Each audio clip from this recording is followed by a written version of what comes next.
Hello बच्चों, let's read the question. Question कहता है pH of a solution of a strong acid is 5। What will be the pH of the solution obtained by diluting the given solution 100 times.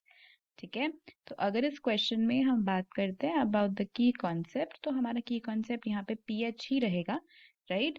pH scale is basically a scale जिससे हमें strength of an acidic और a basic solution पता चलता है ना। ये scale 0 से start होता है, goes until 14 7 is the pH which is neutral. यहाँ पे ना एसिडिक सॉल्यूशन है ना बेसिक सॉल्यूशन है।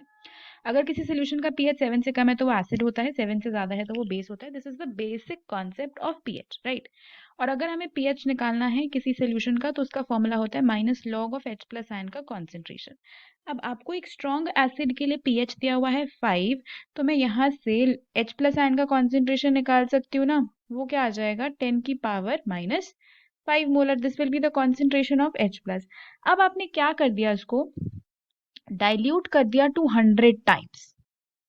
डाइल्यूट कर दिया अगर 100 टाइम्स में, तो जो न्यू H प्लस की कॉन्सेंट्रेशन होगी, मान लो H प्लस डैश मैंने लिख दिया, वो 10 पावर माइनस 5 से डाइल्यूट हो गई 100 टाइम्स, मतलब 10 की पावर माइनस 7 हो गई।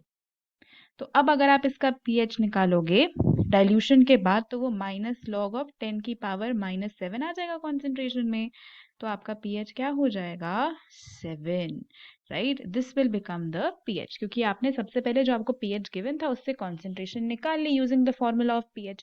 अब जब उसको 100 टाइम्स हमने डाइल्यूट कर दिया तो कॉन्सेंट्रेशन 10 पावर माइनस 5 की जगह 10 की पावर माइनस 7 हो जाएगी, है ना। आपने उसको 100 से डिवाइड कर देना, आपके पास 10 पावर माइनस 7 आ गया, उसका pH निकालोगे, pH आ जाएगा 7। Okay, so the pH of the solution after diluting 100 times is going to be 7। यही इस क्वेश्चन का आंसर है। Hope you understood it well. Best of luck.